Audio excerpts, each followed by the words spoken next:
Welcome back to the channel, guys. I've got a Blu Ray update. It's a pretty sizable one. I've had a lot of, but I actually got the Severin All the Haunts box set, and I'm just about finished with that. And I'm going to do a video on that next week, ranking the movies. It's a great box. I'll just let you. Spoiler alert! I think it's the best box set of 2021, hands down. All right, let's get to the update here. First up is Threshold, which is a 2020 film released by Arrow. I guess it'd help if I turned it the right side up. Arrow released this, directed by Patrick Young. It's an interesting film about a woman who thinks she's possessed, and she calls her brother and to help her, and they end up going on this big road trip. The film, I mean, I'm impressed with what they did. Apparently they shot this with just a iPhone, I think. They did a great job. It's an engaging film, particularly the two main actors who have to carry the film. But it's a kind of like a found footage. There's a lot of build up, but no real payoff. I mean, there is a payoff in this. That's not entirely fair, but to me, it was lacking in a good payoff. But I give it a 6 out of 10. It's loaded with special features, and it's a good. And you know, as always with Arrow, it's a great release. It's got a booklet. Interesting film. Not sure that I may come back to it one day and really like it more, but it's at this point it's a 6 out of 10. All right, next up is the Steelbook for Escape from New York, Scream Factory. I mean, I don't really just need to say too much about this, other than it's a fantastic John Carpenter film, along the lines of it's a prison. It's basically escaping from New York is turned into one big, huge prison. And unfortunately, the president has fallen into this hellhole called the New York prison, and of course, they've got the only guy that can get him out is our buddy Kurt Russell, who basically is reprising his role from The Thing. But great movie. I mean, it's just a great movie. This has 2 discs. One's the movie itself, and then special features. 3 audio commentaries. So yeah, great stuff. I'm not a big fan of steelbooks, but this is fairly nice. I like it. All right, next up is another Arrow release, and this is a interesting one. Another film about Dennis Nielsen. I don't know how I got on a Dennis Nielsen kick, but if people that don't know, Dennis Nielsen was a serial killer in the 80s. This is directed by Fiona Louise, who I wish she'd done more. I think this was like her only film, but basically it's a dramatical reprisal of Dennis Nielsen killings, where he basically took in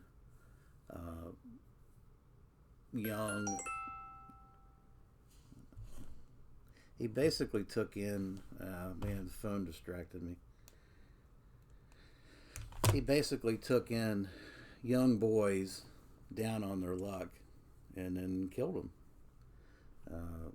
Bizarre dude. I tell you, the best film about him, I think, still, although I like this, was 10 Rillington Place. I give this a 7 out of 10. It's gritty, grimy. You get a real feel for what London looked like back in the early 80s. Very 42nd Street-ish in a lot of ways, particularly Soho. But at the end of the day, 10 Rillington Place is still the preeminent movie about Dennis Nielsen, although this is a good one. And once again, you've got a booklet in the movie, and a host of special features, including an audio commentary. interviews. I mean, it's a loaded release. Took me a while to go through it. Definitely recommend this. 7 out of 10. Cold light of day. And if you don't have 10 Rillington Place, you got to get that too. All right, next up is a title from. This is the Agfa line from Vinegar Syndrome, and that's Scary Tales. Not a big fan of this one. I'll just tell you right off the get-go. I don't hate it, but I was not impressed with it. It's basically Doug Urich is the director. It's a 1990s independent shot-on-video horror anthology, and I just thought it wasn't very good. I give it a 2 out of 10. I mean, I hate to browbeat it too much because the guy did it with virtually nothing, and he did it on his own, but it's just not good. I mean, in any way, shape, or form. There is a commentary on here and some outtakes, but this was a chore to get through, so I'd pass on that one. Next is an actual release that I actually really liked. Surprisingly liked it. Sometimes Aunt Martha Does Dreadful Things. This is a great low-budget 70s film set in Miami. Very much like Herschel Gordon Lewis. It's a low-budget affair where these two convicts, or criminals rather, they did a robbery or something, but they were holding up in this house until the heat blows over, and and one of them is taking on a disguise as a woman. And the acting in this is fantastic. It really is. Great film. Great chemistry between the two main actors. I love this film. I give it a 7 out of 10. This has a commentary track, but I wish it had more, but great pristine release. Looks fantastic. Highly recommend. Sometimes Aunt Martha Does Dreadful Things. Go get that one. Next up is a release I'd already had, but this is a release which I think, if I'm not mistaken, it's been over 2 months since I watched this. Has the additional footage, but I can't tell you where the footage was inserted or not. But anyway, this is a full moon release of Tourist Trap, which is a great film. Chuck Connors in a tour de force role as a serial killer. This does have some special features though, which is shocking. Usually Full Moon is just the film itself, but yeah, it's a really good looking release from Full Moon. Next up is The Guardian, William Friedkin. Let me tell you, when you start going through lists of horror directors, the best, obviously Carpenter, Romero, Hooper, Craven. William Friedkin deserves to be in the discussion. If nothing else, because, if you're going to have Tobe Hooper be in the discussion, you got to have William Friedkin, because I consider Exorcist the greatest horror movie ever made, and Texas Chainsaw Massacre #2, and they're both very close, neck and neck. And but if you want to know whether William Friedkin can make a horror movie, if Exorcist was just a one-off, watch The Guardian. I think The Guardian's a fantastic horror film. This would have been a good film to put in the Severin box set for the All the Haunts, because it is a folk horror film about a woman who, I don't want to spoil it, but basically it has something to do with nature, trees, and a nanny. Very good stuff, and I'll tell you what, there's some scary scenes in this. If it's a first time watch for you, there is an actor's interview with Friedkin. No audio commentary. So, good release from Scream Factory. Definitely recommend this one. Next up is a Scream Factory release. This is a much anticipated release from Scream Factory. That's Killer Party. William Freud directed this, the Canadian director. I'm not. Some people just wax apoplectic about this film, and while I think it's okay, it's good. It's nothing to. I mean, I don't. I like it. I don't. I just. I'm not in love with it. I give it a 6 out of 10. Uh, it's a possession slasher set on a college campus sorority. It very much reminds me of a cheesy Beyond the Door, and I like Beyond the Door better. To be honest with you, but as far as possession horror, it's okay, not bad. All right,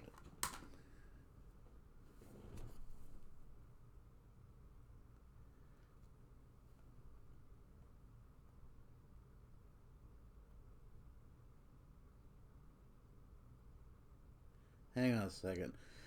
No. As soon as I start a video, people start texting me, calling me. Next up is Vestron release for Steel Dawn.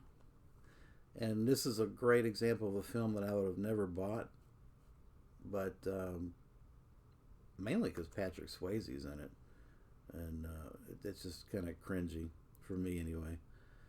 Um, but when you're collecting the Vestron series and you got one out there that you don't have, I mean, you're kind of committed all in, and as in the poker term, I'm all in. And this is another attempt to take advantage of the Mad Max Road Warrior type films. It's one of those deals. Patrick Swayze's not bad in it though. And actually, Christopher, the guy that played the young vampire in Dracula 80, 1972, the Hammer film, is the main protagonist in this, and he's very good. He's very good in this. He and Patrick Swayze have this big battle at the end. It was okay. I give it a 6 out of 10. I didn't hate it. At the end of the day, I was probably more judgmental just because of the Dirty Dancing stuff. But it's a decent release. It's got a lot of special features. So yeah, I mean, I'm not unhappy that I have it. All right, next up is a film that I thought I had in my collection. I did not. I heard it was going out of print, so I grabbed it. Gate 2 from Scream Factory. Not much of a fan of Gate 1. It's a kind of a kiddie. It's one of those films I think you had to grow up with it to like it. Much kind of in the kiddie genre, kiddie horror film. Like Monster Squad. I kind of liken it to Monster Squad. There are some good special effects.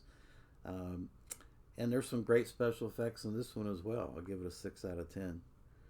This is a new 2K scan, and it's got interviews with the cast and crew. That's about it. So not a whole lot for special features. Next up is a double feature from Retro Media. Bela Lugosi, the Ape Man, and then Doomed to Die with Boris Karloff. I've talked about. I had to do a separate. I did a separate video on the Ape Man because it's a very depressing film, as far as seeing a great talent like Bela Lugosi kind of bump around in cardboard sets. I mean, I don't know. That's, to me, the humor in that is kind of analogous to watching, someone that. To me, it's not funny. It's sad, essentially. It's very sad. But Bela Lugosi is going to give you 110% no matter what he's cast in, and he did. So, from that standpoint, yeah, I mean, it's a film that you got to respect the artist, and the fact that he would take such shitty material and do something with it. I like Doomed to Die better with Boris Karloff. It's another Boris Karloff scientist deal. But yeah, this has a blooper and outtake reel. It's really kind of, the scan is not that great. I mean, it's kind of almost looked burned on demand. I'm not too impressed with these Retro Media Blu-rays. All right, next up and last is the Vinegar Syndrome Televised Terrors box set, which I was kind of slow to the dance to pick up, but I'm glad I did. It's a nice set. It's got 3 films. Are You in the House Alone, which is a TV, kind of a TV ripoff of Don't Answer the Phone. And then Child in the Night, which has Darren McGavin in it. Pretty good. I like that one. And then Calendar Murders, which was decent too. I think, let me see, I think I have my ratings here. It's been so long since I watched those. Child in the Night, I gave a 6 out of 10. Are You in the House Alone? I gave a 7 out of 10. This one has a lot of good acting. Dennis Quaid was excellent in this one. Dennis Quaid made the... Are You in the House Alone? Is the reason to watch that is for Dennis Quaid. He was excellent in it. You could already see the star potential he had. Calendar Girl Murders, I gave a 6 out of 10. It has a very young Sharon Stone in it. It's probably its only main reason to watch it. Alright folks, that's going to do it for my Blu-ray update. If you have these releases or have some thoughts on it, feel free to leave your comments in the section below. Thanks for watching.